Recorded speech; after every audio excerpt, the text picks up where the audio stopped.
കൊച്ചി കടമറ്റം പെരുവൻമുഴിക്ക് സമീപം ട്രാവലർ മറിഞ്ഞു 10 പേർക്ക് പരിക്കേറ്റു. ഒരാളുടെ നില ഗുരുതരമാണ്. ശ്യാംകുമാർ ചേരുന്നു വിശദാംശങ്ങളുമായി.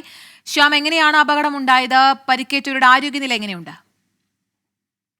അല്പസമയം മുമ്പാണ് ഈ അപകടം ഉണ്ടാകുന്നത്. പെരുവൻമുഴിയിലെ ഒരു സുഗന്ധ വ്യഞ്ജന ഫാക്ടറിയിൽ നിന്ന് ജീവനക്കാരെ ജോലി കഴിഞ്ഞ ശേഷം വീടുകളിലേക്ക് ആക്കാൻ പോയതാണ് ഈ ട്രാവലർ.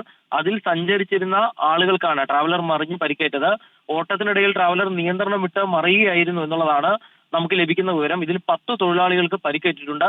അതിൽ ഒരാളുടെ നിലയാണ് ഗുരുതരം. ഇവരെ കോലഞ്ചേരിയിലെ ആശുപത്രികളിൽ വിവിധ ആശുപത്രികളിലായി പ്രവേശിപ്പിച്ചിരിക്കുകയാണ്.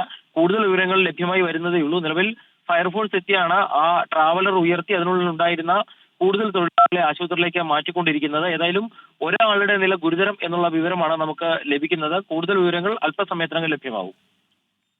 ശരി, കൊച്ചി കടമറ്റം പെരുവൻമുഴിക്ക് സമീപമാണ് ട്രാവലർ മറിഞ്ഞ അപകടമുണ്ടായത്. പരിക്കേറ്റ 10 പേരിൽ ഒരാളുടെ നില ഗുരുതരമാണെന്നുള്ള വിവരമാണ് ലഭിക്കുന്നത്. ശ്യാംകുമാറാണ് വിശദാംശങ്ങൾ നൽകിയത്.